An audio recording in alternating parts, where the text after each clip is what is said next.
Welcome to the 64th episode of the Hail Married podcast. I'm A. Tobes, and I'm joined by my husband, the Tobes. We're back to recap the Takedown in Temple. Let's get started. The Roadrunners opened American Conference play with a much-needed win. After a frustrating start to the season and a slow start to this game, the offense came alive, scoring more points in this game than in the last two games combined. Temple came out firing, marching down the field to get on the board first and take an early lead. After a 3-and-out by UTSA, it seemed like Temple was on their way to going up by 2 touchdowns until the defense forced their first fumble of the season, giving the offense a short field and the spark they needed to tie the game up with a touchdown run by Kavorian Barnes. Temple would bounce back on the next drive to regain the lead 14-7, but they would never hold the lead again, as UTSA would score 3 touchdowns in the second quarter to go up 28-21 at halftime. UTSA added 3 more touchdowns in the second half to seal the victory, 49-34. The Roadrunners improved to 2-3 overall and 1-0 in conference play. What were your thoughts on the game? Well, the gut reaction, I think, right after the game on offense was, we're back. Right? Like, this is what we've seen in the last few seasons, so it's back. And I wouldn't say that that's necessarily completely true. Sure. But it's a very good start, I think, to conference play. I mean, look, 495 total yards. 338 yards passing, 157 yards rushing, 3 passing touchdowns, 4 rushing touchdowns. Just balance all over the place, right in your face, right? Mm-hmm. Definitely exploited the Temple defense that, we said initially was injury prone, banged up, and just, not great overall. Right. I mean, they pushed around that defensive line, and, we said they were missing one of their stalwarts at nose tackle. So, obviously tough for Temple, but Temple also knew that they were probably going to have to, really try to outshoot UTSA if they had a shot. So, let's go to the defense. My gut reaction for the UTSA defense was probably like a lot of other fans, that it was incredibly bad. But then on the rewatch, I'll say it right now, I thought it was a typical UTSA defensive performance on the road. I'll explain further later, but it wasn't as bad, I guess, as I thought it was. Sure. Now, I want to say that I was wrong about E.J. Warner, though, because you had a Temple team on offense that felt very limited, mm-hmm. especially because their offensive line. Again, Temple has problems on both lines, offensive and defensive.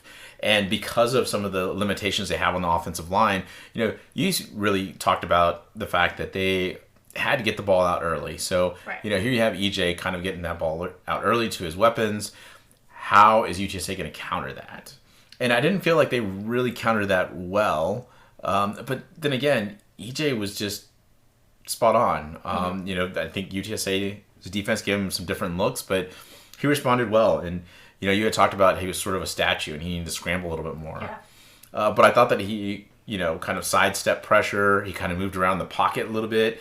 He didn't scramble a lot, like you said. Right. And maybe this is just what the E.J. Warner that they need. But you can certainly see, I think, his talent and what a great building block, right? Like this is potential for Temple to be, if Stan Drayton takes care of business in terms of continue to infuse this Temple team with talent, then you've got a great leader here in E.J. Warner on offense, who I think can put you in some games. Whereas right now, I don't think he can carry the team, but at the very least, it's a step in that direction. Yeah, I mean, you got to remember, he's still a sophomore. So in the next 2 years, I think Temple is going to definitely take a step up in conference play. Right, and I don't think we're going to suggest the fact that they're going to be like AAC winners. No, but just much more competitive, and not the team that you're looking at like, oh, they're going to be in the bottom third. Right, and that's great for the conference, right? Because the stronger that the teams get, that means more quality wins, and that means we just go up in stature in terms of the American Conference. So something good to see. Yeah, one of the things though that we learned in this game is the focus on the American Conference on post-celebration penalties. You saw 2 different times where we scored touchdowns and we got penalties. One was Kavorian spinning the ball, and then the second was Tyke spiking the ball. And, Tyke spiking the ball, I think people are more familiar with that being something that could lead to a penalty. Right. Like spinning the ball was something that caught people off guard, but it certainly sounds like from what Coach Traylor said after the game and from what Andy Everett has said in interviews later on, that the American Conference is very focused on those types of post-game celebrations and that will be a penalty. So you're unlikely to see that happen again from UTSA. True, but Coach Traylor did make a point of saying that, they've had all these offensive frustrations. They didn't play well on offense in September. Right. So you do understand it. Sure. Is the 15 yards really that bad? It didn't turn out to be. Now, I'm with you. Probably something we just need to watch out and make sure we don't continue to do that. But it didn't hurt them in this game. But, again, once you kind of explode a little bit and, you kind of get out of the criticism of this offense is terrible, it's a good feeling. And then getting in that end zone, I mean, look, in soccer, this is why everybody celebrates, right? Because It's huge that you scored. And this offense has just not been putting up many points. So the fact that they were able to get some big plays, which we'll talk a little bit about later. They did it in rainy weather, which has been kind of a curse for UTSA in the past. So maybe between this and the game last year against Rice in the rain, we've broken that curse. Well, I wouldn't turn the ball over. Yeah. That was huge because even against Rice, Frank had turned the ball over. Mm-hmm. So it's good to see this team kind of, it was a good get-right game, I guess is the best way to put it, right? All right, so let's go to the defense and start talking about them first, since I kind of already made some interesting comments about them, I guess. Sure. Look, the keys for the defense were slow the running backs in the flats. They certainly did attack that with the running backs. You saw them flare it out there. Seemed to cause the UTSA defense a lot of problems early on. And there was kind of an interesting comment that Nick Fortune had, and Greg Luca reminded me of it when he was doing his kind of look back with JJ over the game. And he kind of said that Nick Troy had talked about how the Temple offense likes to condense, opposing defenses, and that, they then kind of run some, kind of routes off that instead of spreading out a defense, it just causes them problems. And I think to a certain point, I saw some of that, but then UTSA kind of changed their defense, and because of it, it went more zone, and they really caused problems by running some good routes against that UTSA zone, especially against the UTSA inside linebackers and their safeties. Mm-hmm. Really put pressure, essentially on the back two levels in the middle. I don't know about you, but I kind of felt like they were getting abused because first of all, you had the first touchdown pass, which I'm not really sure what DeJuan Griffin was doing, but he seemed to be just kind of stuck in the mud. I'm not trying to make a pun here, but he was stuck in the mud. He didn't really react, which was odd. And the Temple receiver essentially outjumped both. I think it was Elliot Davison that was out there. Could be wrong about that, but he outjumped the safety and DeJuan for the ball. Not a lot of toughness there, right? Right. And then you go to mistakes where you see two linebackers on the second Temple scoring drive where they flare a running back out in the flat. So we're just talking about right now how they were having problems with that, and both linebackers go towards the running back in the flat, and they leave the middle wide open for the tight end to catch easy screen pass, and then he just has essentially a stroll all the way to the end zone. Just some bizarre plays. It was frustrating, right? Early on, there was some frustration on this defense. However, you talked about that recovered fumble, and you had asked to force turnovers for the love of God, right? Exactly. It was really exciting to see them get that turnover because, again, it seemed like at the beginning of the game, okay, here's Temple. They marched down the field. Frank looked a little rusty on that first drive, and then here they are marching down the field again. It's like, oh, okay, this game isn't necessarily going to go the way that we want it to. And then they force the fumble. And, obviously then it took them 3 plays, I think, to score on offense after that. 2 overall turnovers in this game, really should have been 3. We had the interception that got pulled back because of the face mask penalty against Jamoria Robinson, which, yes, he got the face mask. that was definitely, definitely a problem. Did it occur before he threw and should it have called it back the interception, I think is kind of the question, but, certainly it was, a poorly timed mistake, but then to see, another fumble recovery was, I think, great, because that, I think, gave, first of all, some spark to the defense so that they felt more confident.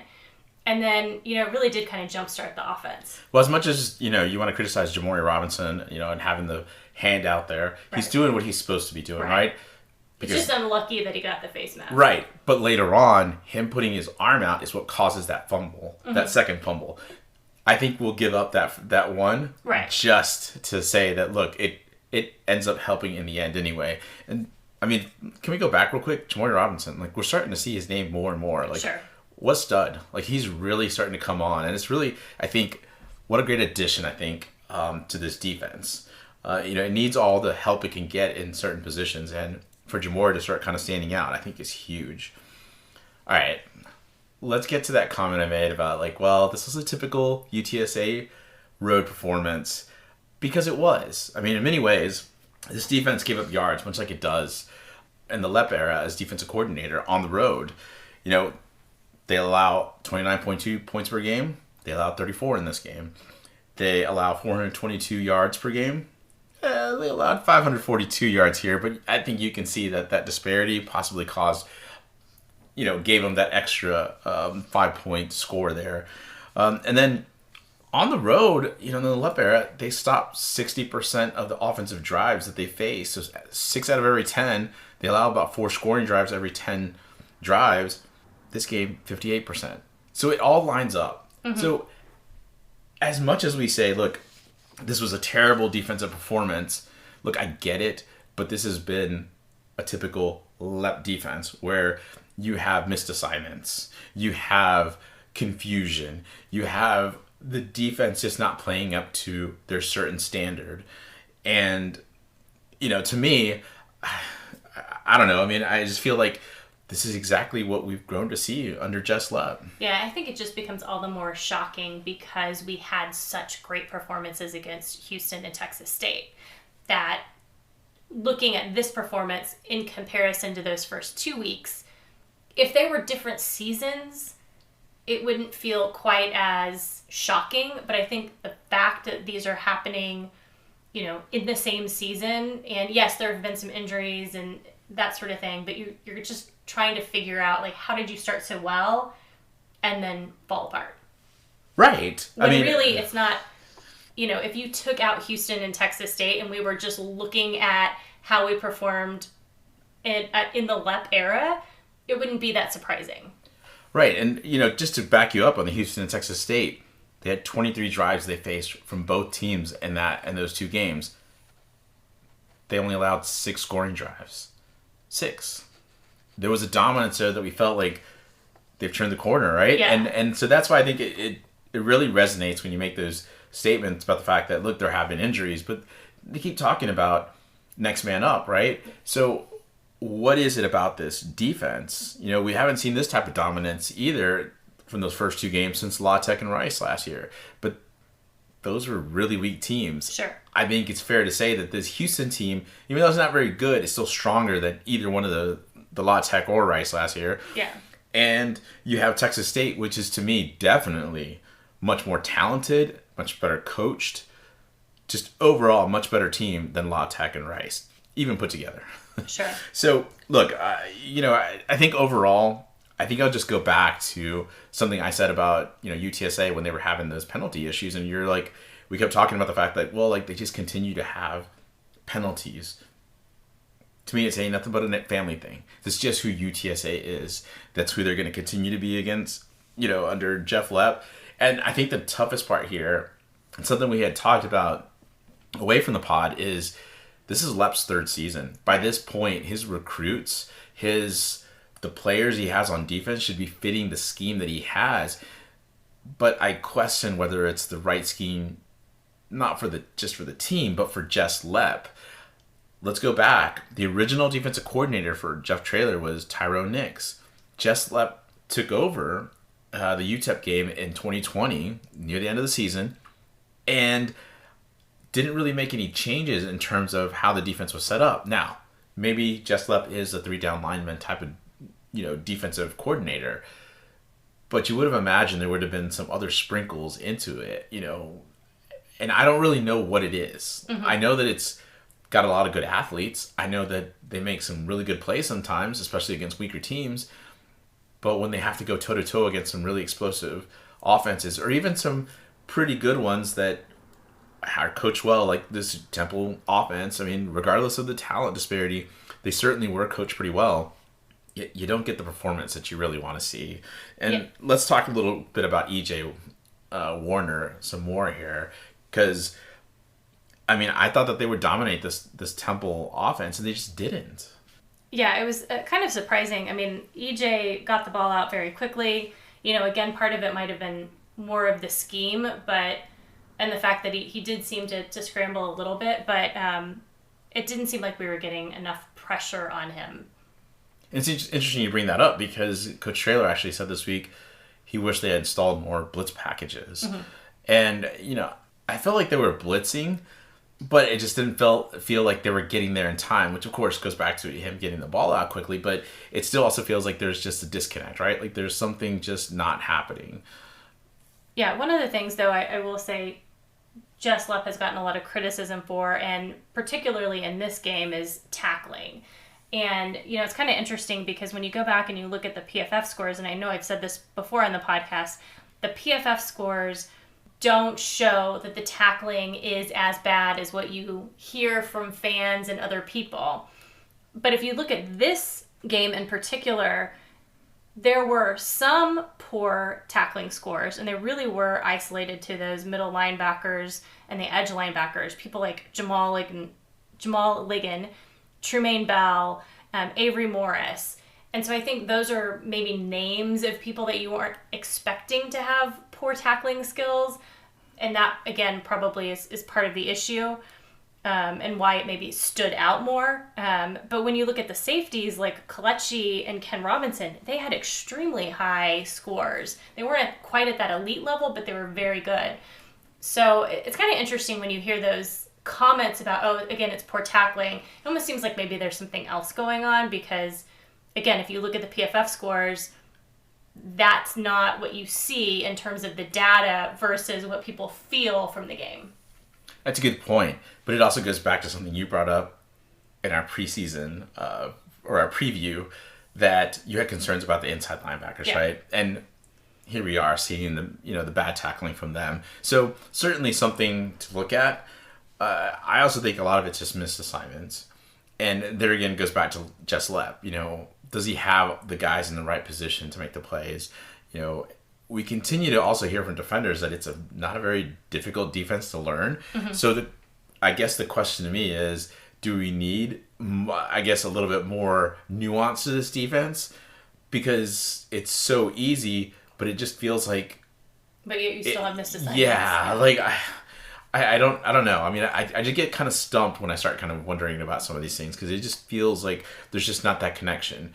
Like you said right here, like even with tackling, right? You have pretty good tackling scores, even though it feels like people are saying there's just not, the tackling just isn't very good. Mm-hmm. So what are we missing? And I think there's a multitude of answers here, but I think it comes back to, this is just something we've seen under Jesslep for the longest time. You see it improve for a while, but I don't think it's just ever going to be to the satisfaction. So any other final thoughts about the defense?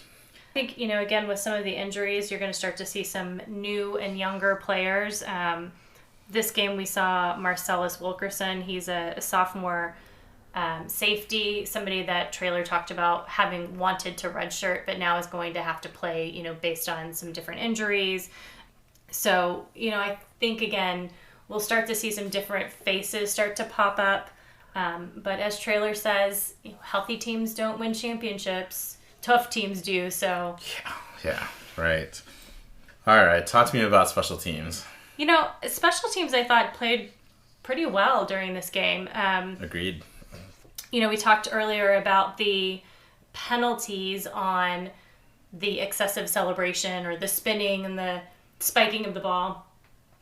that backed up some of those kickoffs that Tate had, yet we didn't see any big kickoff returns. And one of the things we were concerned about going into the game was the potential for one of Temple's safeties to break off a large kickoff return, because he had, I don't remember, it was a punt return for a touchdown or a kickoff return for a touchdown. Kickoff, I think there was. Yeah, against Tulsa the week before. So they definitely have the potential for that explosiveness, yet you really didn't see, the kickoff return coverage giving up big yardage.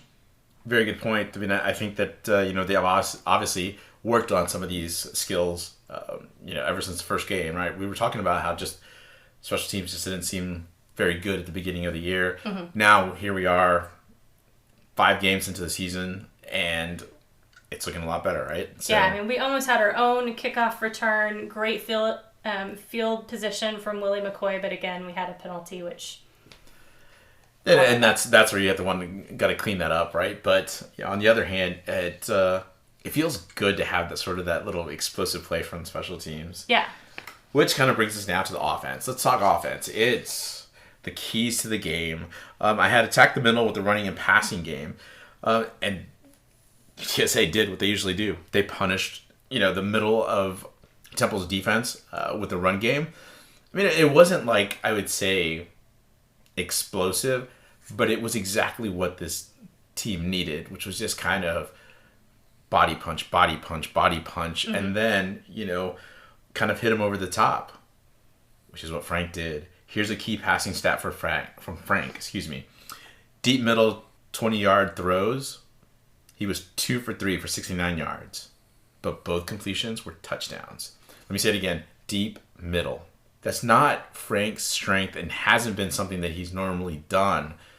But here he was, coming off essentially was an injury that we thought was going to kind of linger. Yeah. And we're getting some good deep throws. So let's talk about that, because it's a good return for Frank Harris. You talked about he was kind of rusty in the beginning of the game.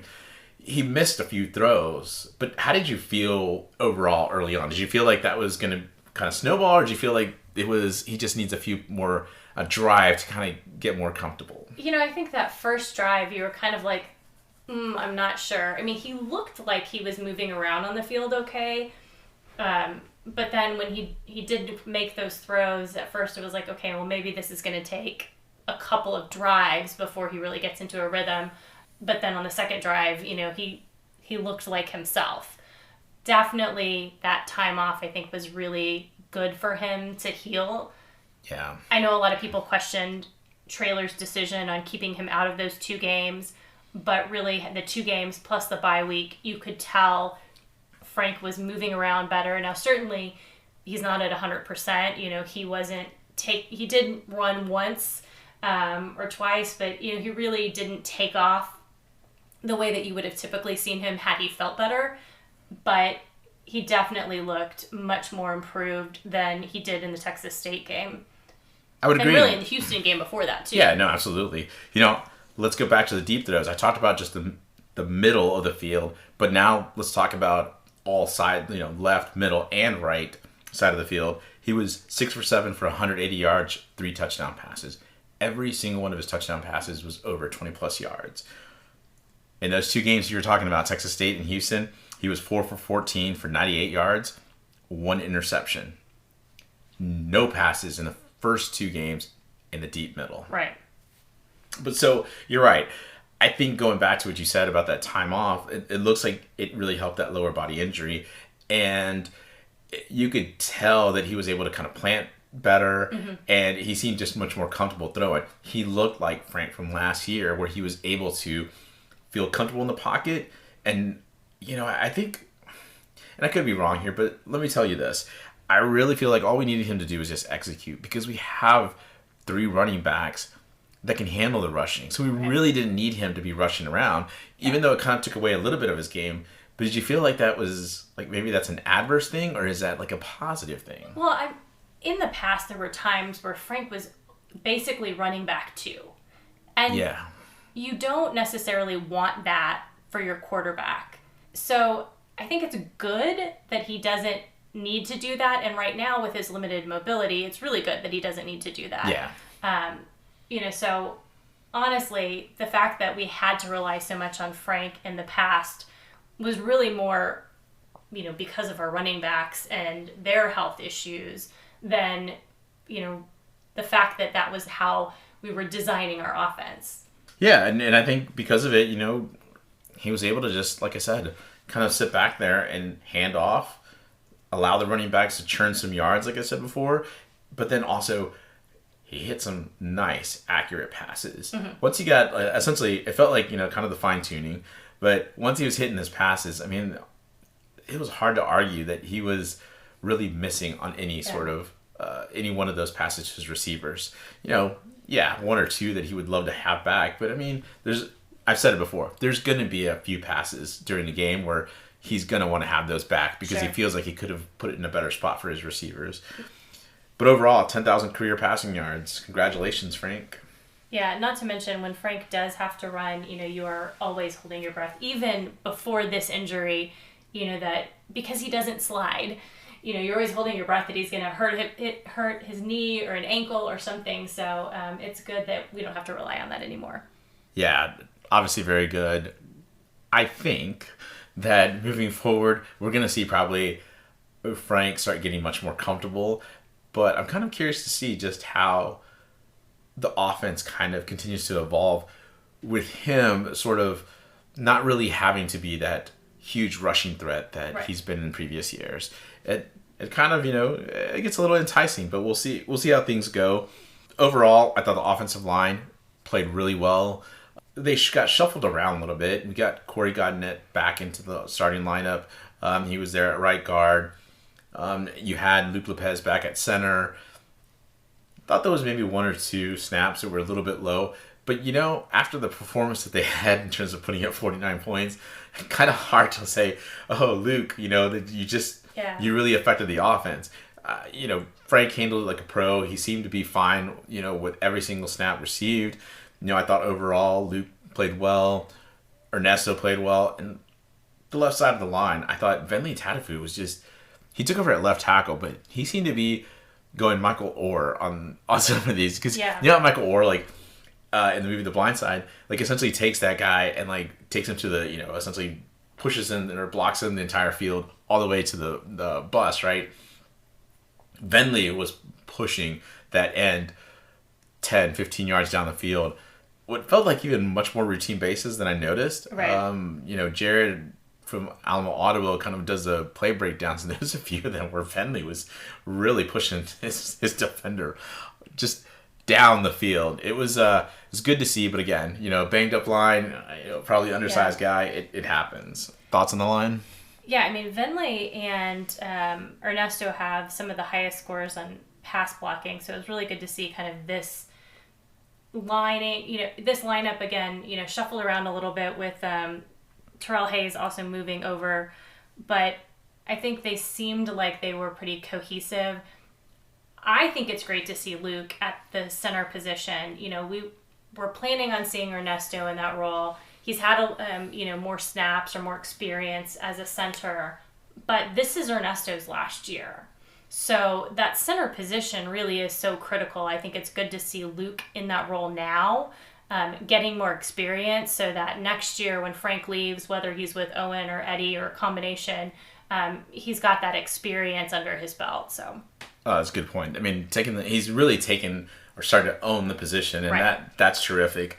And Ernesto Alvarez, just that versatility again. You're talking about the fact that Ernesto and Venly have the highest pass blocking scores. Always good to see your tackles. Yeah. Being able to protect Frank there. Let's talk a little bit about Robert Henry, though. We kind of teased about him a little bit earlier, but 103 multi-purpose yards and 2 touchdowns. Yeah, he really has been, I think, a surprise because, again, we didn't see him that much in some of these other practices during camp because he was injured, but he really has been kind of that breakout star running back that has come through and is allowing Kavorian to not have to turn into that workhorse like we expected him to. And we saw kind of that start to happen last year when Kavorian was really the only running back that we had healthy. And we all thought, okay, he's going to turn into the next Sincere McCormick, right? Yeah. So it's good to know that we have, Robert Henry there who can kind of take some of that weight off of him. I thought Brandon High, the freshman running back that they had recruited, was going to take that role. I thought, who cares? He's a freshman. If he can do it, get him on the field. But wow, Robert Henry has really done a good job. And another, I would say, youngster to this team, Devin McCune. What a game. 6 catches, 94 yards, 1 touchdown. Yeah, it was kind of interesting when they were talking about Devin McCune in post-practice because they had asked Traylor, did you see something in him, at some point during camp that would make you think, okay, he's a true freshman and we can get him on the field and he's going to, be a impact player. And Traylor's comment was, oh, well, I saw that with him when I started recruiting him in high school. Yeah. But then when they asked Frank that same question, Frank said, I didn't really get to spend a lot of time with him because I was limited in spring and summer. He said, but he was watching Devin and he could tell from the way that Devin played that Devin was going to be special. And so he was able to feel comfortable trusting Devin. So I thought that was a really, good and insightful comment to see from Frank about this young freshman player. I wasn't sure that Frank would be able to mesh as well with Devin. I thought maybe his speed might cause Frank some problems with his passing in terms of his timing of his passes. But, it really felt like having 2 of the big 3 out there. Mm-hmm. Josh Cephas was Josh Cephas. He had the most attention on him, and he just delivered like he usually does. But having Devin really break out like this and having another running back break out, it makes this offense much more dangerous. And I think it gives you more options to, really exploit some of the plays they did. Because honestly, I thought they really had, a lot of good play designs. But before we get to that, I do want to talk about our third running back and Rocco Griffin.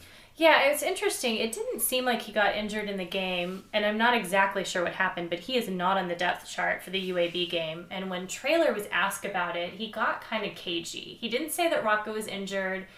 He just said, we'll see if he's going to play. So I'm not sure if something happened off the field, if there was an injury, because frankly, Traylor doesn't really like to talk about these injuries anyways. So something happened. Not sure what. Certainly, likely we'll find out over the next couple of weeks, but it was kind of interesting to see the way that Traylor responded to that question. Which I think makes the emergence of Robert Henry even more important. Yes, because, going back to what you're talking about, the fact that, Gavorian doesn't have to rush the ball as much, a fresh Gavorian to batter a defense along with sort of a quicker Robert Henry gives essentially your offense just that change of pace that really causes some defensive problems.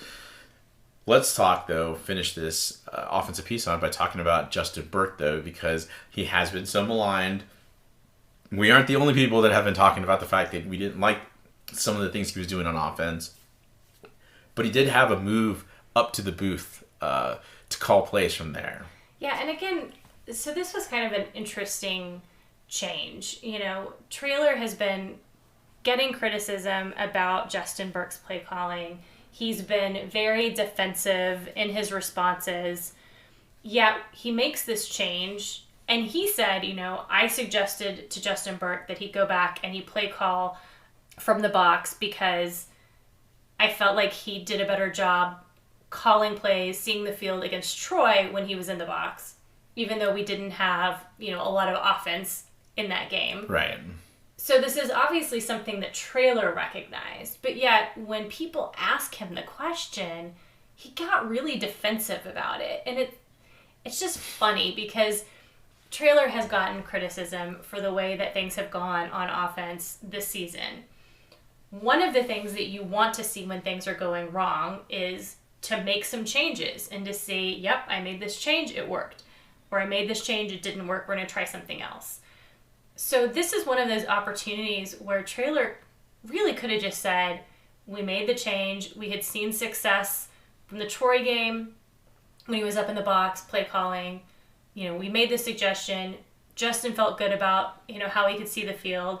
It didn't impact Frank's play because the quarterback coach is now down there with Frank instead. So it was great. Take credit for this good decision. that obviously is working out. Like, why are you getting defensive and kind of grumpy about it? Like, it was just, I don't know. I think this was a missed opportunity for Traylor to just say, yeah, you know, we recognize that this was an opportunity. We made it change. It worked. We're happy with it. Right. That's really well put. Because I felt like Burke did a much better job of attacking the opposing defense. It didn't feel like we were playing not to lose on offense. Yeah, and like you we did in saw the first some different games. play calls in this game. Right. It wasn't the Army game where it was like, or, you know, even previous games where it was bubble screen, bubble screen, bubble screen. Now we're going to throw it really long. Then bubble screen, handoff, you know. It just became so predictable. It felt like we weren't really trying to do much on offense. It just felt like we just didn't want to lose. Like, we're just going to try to be as simple as possible. This felt more like Justin Burke was finally able to execute something that I think he did a really good job of designing. There was, you know, we didn't really talk about it, but the Tyke touchdown pass, aside from the fact that he spiked the ball, you know, he went right down the middle of the field, had about 2 or 3 steps on his defender. Also cutting out towards the left side was Josh Cephas, who had gotten some steps, you know, on that same play. Live, I saw Cephas releasing. I just didn't know, because, you know, obviously it's a television screen, so you can't see the whole field, but I didn't know how open that Tyke was. But Frank threw a beautiful pass. And really, to me, what happened was you also, not only are you attacking the defense, but it felt like you made Frank much more comfortable, and it just felt so much easier to see the offensive flow. So if it means that Burke spends a, you know, play calling upstairs in the booth, then let's do it. Like you said, it's not a bad thing.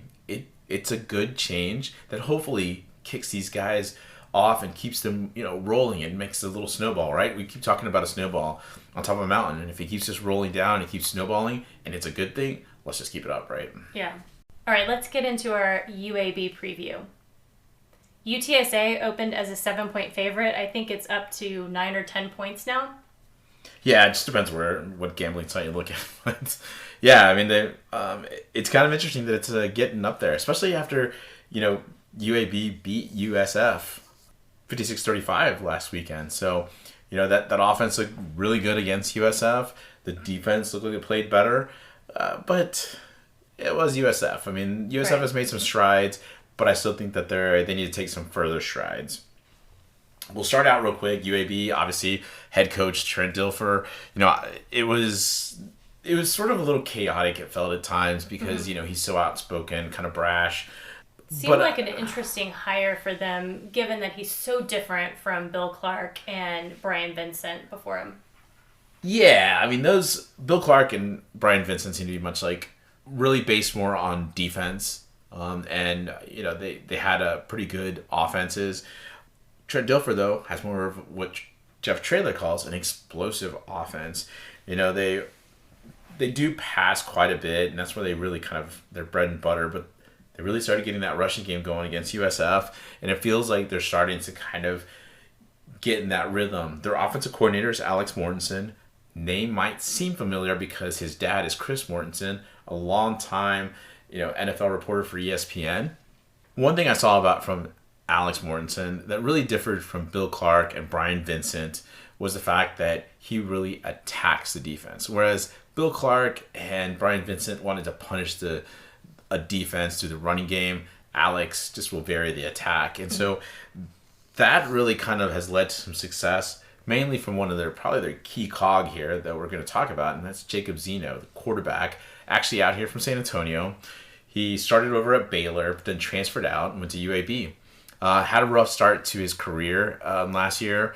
He took over the quarterback position after an injury to their starting quarterback, and he really kind of struggled with the offense. You know, he had his moments early on, and then when he got to play against UTSA, it felt like, to me, he was being asked to do too much, because it felt like he was still pressing. You know, he really didn't have high completion percentage. They weren't asking him to throw the ball much, and he just, to me, never really felt comfortable back there. Sure. Of course, he still lit us up, because, you know, that's what teams do against us, but, you know, he really has improved this year. Yeah, he looked much more comfortable, particularly in this game against South Florida. He seems like he's really kind of starting to come into his own. Yeah, he's got a really high completion percentage, and I was kind of talking about the fact that he was having problems last year in that offense. This year, 75.5%. 3 out of 4 passes you're completing. Ridiculous. He's recorded 1,795 passing yards, along with 12 touchdowns and 5 interceptions. It's such an improvement, but I think a lot of it has to do with the fact that he's got a lot of really good weapons. A returning running back in Jermaine Brown Jr. He's churned out a team best 270 rushing yards and has 7 touchdowns. He has tacked on about 19 receptions for 145 yards. He's being used more like a workhorse, though, much like Kavorian Barnes was last year, because of the fact that his backup, Isaiah Jacobs, whose brother, Josh Jacobs, is running back for the Las Vegas Raiders, right now got taken out last week because of an injury. Yeah, and it sounds like he's probably not going to play against UTSA as well, but we're not really sure. Yeah, and look, it just means that you'd have to kind of try to bottle up Jermaine Brown a little bit more. Sort of a shorter, kind of shiftier runner, but still dangerous now that, I think Alex Mortensen has started kind of getting a nice hold on this offense. And, I mean, again, can't gush enough about Jacob Zeno. He's really doing a very good job commanding this offense. He's got Taquan Palmer, who's returning receiver from last year, but he's got a new receiver in Amari Thomas, who, 17-year-old kid, but he's making an impact on this offense. Yeah, it's pretty impressive to see, first of all, a 17-year-old freshman, but definitely one that is making such a big impact at this point. And one of the things you probably heard a lot about UAB was the fact that they really didn't have very many returners from last year. I mean, the roster really did turn over quite a bit, but the parts that stayed have been very key and integral to this offense. Jacob Zeno, Palmer, Brown, so there's not a lot of them, but the ones that are here and that have returned are making a big impact. Talk to me about this offensive line. Yeah, the offensive line, on the other hand, all 5 are new. They may have been with the team before, but they weren't starters. Beginning of the season was absolutely pitiful. In the game against Louisiana, they allowed 7 sacks on Jacob Zeno. Now, they made a couple of key changes which seem to really be working, particularly at guard, and they've only given up 5 sacks in the last 3 games. So 5 sacks over 3 games in comparison to 1 game with 7 sacks. So you can see that those changes at guard really have made a big difference for them. Absolutely, and that has really kind of helped to kind of spur on essentially Zeno's success, right? The better they can protect him, the better it is for him to kind of conduct this offense. All right, let's get to the defense. A defense that seems unrecognizable from the Clark and Vincent years because of the fact that it just is not very good. Yeah, it has definitely been struggling, and there were 2 interesting quotes that I took from reporters about this defense. One of them was right before the game against South Florida. They said, "This offense is a speed racer. The defense might as well act as a traffic cone." The other quote was even worse, and it was after the Louisiana game. They said, "This defense couldn't stop a turtle." Ouch. Yeah. Ouch. Now, again, that doesn't necessarily mean that you're going to see UTSA put up like 55 points against this team, but definitely tells you that it is not the defense we have seen in the past from UAB. Absolutely, and I think a lot of it has to do with a new defensive coordinator. Again, you have a new head coach, you have a new defensive coordinator. Whether it's inexperience from the defensive coordinator or whether it's just the players just not making the plays that they need to. There are quite a bit of weak spots. You talked about, the fact that this roster was kind of turned over, and I don't know that it was injected quite as much with talent as we think it was. I mean, when you have a team that's really getting kind of turned over quite a bit, it's going to be difficult to plug every single hole. So they give about 440 yards per game. Again, pretty high. They do have some familiar names, much like on the offense they had. They have defensive lineman Fish McWilliams, a 6'1", 305-pounder who's wreaked havoc for the UTSA offensive line before, #last year, and he will continue to do so this year. I think he's going to be one to watch, along with Emmanuel Waller, highly rated, defensive end coming off the side. This defensive line is a strength of the UAB defense. However, once you get past that defensive line, you get question marks, especially on the linebackers and the safeties. And, it kind of sounds familiar. UTSA is a lot like that. So it'll be kind of interesting to see how they attack this UTSA offense. They do have another name that Mac McWilliams, who's a cornerback, good player. I think he's probably going to be put on Josh Cephas. So it's going to be an interesting kind of battle between the two of them and see, hopefully, at least for us, Josh Cephas wins that battle. Let's go and talk about the keys to victory. On offense for UTSA, they need to attack those UAB linebackers and safeties with the run game. Talked about the fact that, there was a weak spot there, and that's because the group of linebackers and safeties are some of the worst tacklers on this team. They miss a lot of tackles. They seem to have a lot of missed assignments. There's a lot of confusion with them. I think this much more organized UTSA offense can attack that and be successful, and I think that that's going to be the key. On defense for UTSA, they need to dominate this UAB offensive line. So, stop me if you heard that before from last week, right? One thing that Coach Traylor had talked about after the Temple game was that he kind of wished that they had installed more blitz packages to really kind of throw off E.J. Warner some more. So I think, or I would say I would expect him to have Jess Lepp install more blitz packages in order to really throw off Jacob Zeno. I know they've only given up 5 sacks within the last 3 games, that offensive line has. But I really feel like if you continue to attack, they're going to spring some leaks. There's some talent that they've kind of gone up against, but I think this UTSA defense is going to also provide quite a challenge. So let's get to the predictions. Want to go first? Sure. UAB has traditionally been a very tough matchup for UTSA. They've been inconsistent this season, but so have we. If we play well on offense like we did against Temple, I think this could be a very exciting game. While UAB's offensive line is playing better, I agree. I think our defensive line should be able to create pressure and make Zeno uncomfortable. Unlike Temple, UAB is not one-dimensional. They can also run the ball. So we'll need our secondary and our linebackers to step up so that we can avoid those really explosive plays. I expect this to be a high-scoring game and one that's going to go down to the wire. But give me UTSA 38, UAB 34. All right. Trent Dilfer and UAB at first seemed like just a weird fit. We kind of talked about it already, but I think if Trent Dilfer can improve this defense, they're going to be much better. But problem for him is that this game is being played now. I don't know that he can just overnight improve this defense. He'll have to infuse it with some talent, and he'll have that time in the off season. Now Jacob Zeno is very good. Really impressed with how he's improved, and I think he's going to continue to play well against this UTSA defense. But I just don't think that he's going to be able to overcome the deficiencies on UAB's defense in order to will this UAB team to win. Look, it's been a month since UTSA has been in the Dome. Take that in for a second. It's been a month. It's weird. And this non-conference schedule has to have been one of the most tumultuous ones.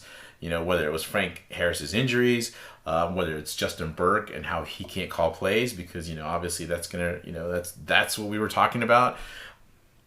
All of that has kind of come to a head against Temple, and it feels like we finally found some solutions. And I think that UTSA in this game is going to find more solutions as they try to get to 500.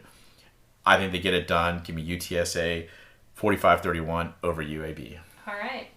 Before I go, let's talk about some of the other scores in the American Conference this weekend. Navy beat North Texas 27-24, and FAU beat Tulsa 20-17.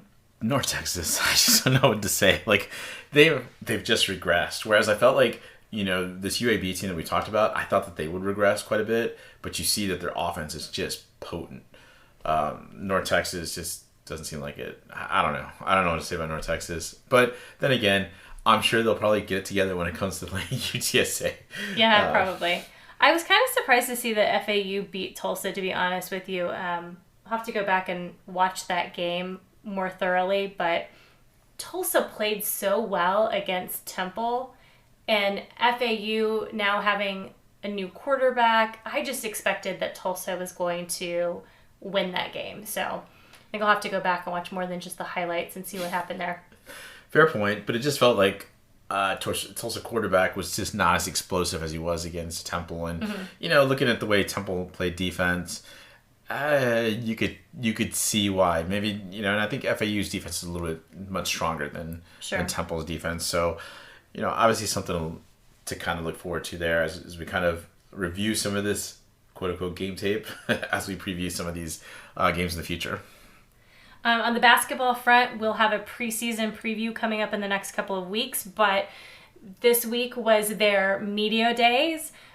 Jordan Jenkins was named to the preseason conference second team. Woo. Some people might be surprised that she was chosen for the second team, but I do think also the fact that people know she's injured now may have played a piece of that. Overall, the women were picked to finish 8th preseason. The men, not surprisingly, are picked to finish last. But again, I don't think anyone really knows what to make of this team because it is basically a new men's team. Yeah, that's fair. And I think there's not a lot that you can say, like you said, because we don't know many of these players, but we do know the women's players. Really excited to see Jordan Jenkins get the preseason conference second team. Obviously outstanding player. The freshmen from last year are a year older. You brought in some talented freshmen. You actually returned another kind of super senior in Haley Atwell. So there's a lot of good pieces. We're going to actually go to the basketball tip-off tomorrow night. So, hopefully we can catch some more tidbits, and if there's anything else we can share, we will. But, really excited for the women's team. To be honest with you, after being essentially one of the last place teams, it's kind of risen from the ashes, so to speak, thanks to, Coach Aston. And I'm just excited about the women's team. I could gush a little bit more about it, but I'll stop. And I think, again, one of the things that Coach Aston said in the media days was that there's still a large amount of young players on this team because she did have a lot of freshmen playing last year. So they're just sophomores this year. They brought in 3 freshmen. So again, you're still continuing to see how this team is growing and building. And over the next 2 years, I think it's really going to take some steps forward and likely be picked higher in the rankings. Absolutely. I mean, there's just... Yeah, I mean, there's just a lot to like about the makeup of the team, and some, especially, some of the freshmen from last year. It looks like I think they're going to be some key contributors this year. So, it'll be good to see how they mix with the veterans and how the new freshmen also mix because I like some of that new talent and some of the things I've seen from some of the practice video. Before we finish up before we go, I do want to bring up something about A. Tobes. Obviously, a huge Iowa State fan. Yeah. And a former Iowa State quarterback is kind of tearing up the NFL. Brock Purdy. Unfortunate for those of you who are listening that are Cowboys fans. The 49ers obviously beat the Cowboys very handily. And my advice to you, first of all, if you are a Cowboys fan, would have just been to say you were there to support Spencer Burford. And, maybe you're not really a 49ers fan, but you could have been a Spencer Burford fan that day, right? But yeah, for those of you that don't know a lot about Brock Purdy, and I can't imagine that most people don't know a lot about Brock Purdy, just given his story, went from being one of the most talented Iowa State quarterbacks. I mean, we talk about Frank Harris and all of the records that he's broken at UTSA. Well, that's kind of how Brock Purdy is at Iowa State. He holds most of the key records as a quarterback for Iowa State. Again, there were times when he kind of took the team on his shoulders, maybe made some mistakes, played hero ball. And so I think that hurt him when people were looking at him in the NFL. Comes in as Mr. Irrelevant and, has obviously made all of the strides and shut down a lot of the doubters about him and his performance. And it's really great to see him come back from a very significant injury and just probably play the best football of his life. So really excited for him. Hope to see his continued success. And again, I think if you look at him and his story, and then you take that and translate it to some of these UTSA players that are looking to go into the NFL. Even if you are not picked to be that first, second, third round draft pick, these are the people that you can look at as examples of, how they took where they ended up in the draft and, decided that they were going to make the most of their opportunity and have now turned into be very successful. That's a very good way of putting it. That's excellent. And that's why I really wanted to bring up Brock Purdy, because I felt like really good story. Have UTSA players that are facing some, NFL decisions in the future, right? And part of Brock's success is because Spencer Burford is playing so well on the offensive line. So right there, we can tie it all back to UTSA. There you go. And we got Leroy Watson on the practice squad, who no doubt one of these days we'll see him on the offensive line. And maybe it'll be Leroy Watson and Spencer Burford, protecting my boy. There you go. UTSA connection. That's right. All right, well, I think that about wraps it up for us on the Hail Married podcast. Thanks for joining us. I'm A. Toves. And I'm the Toves. We'll be back next week to recap our win against UAB. Birds up.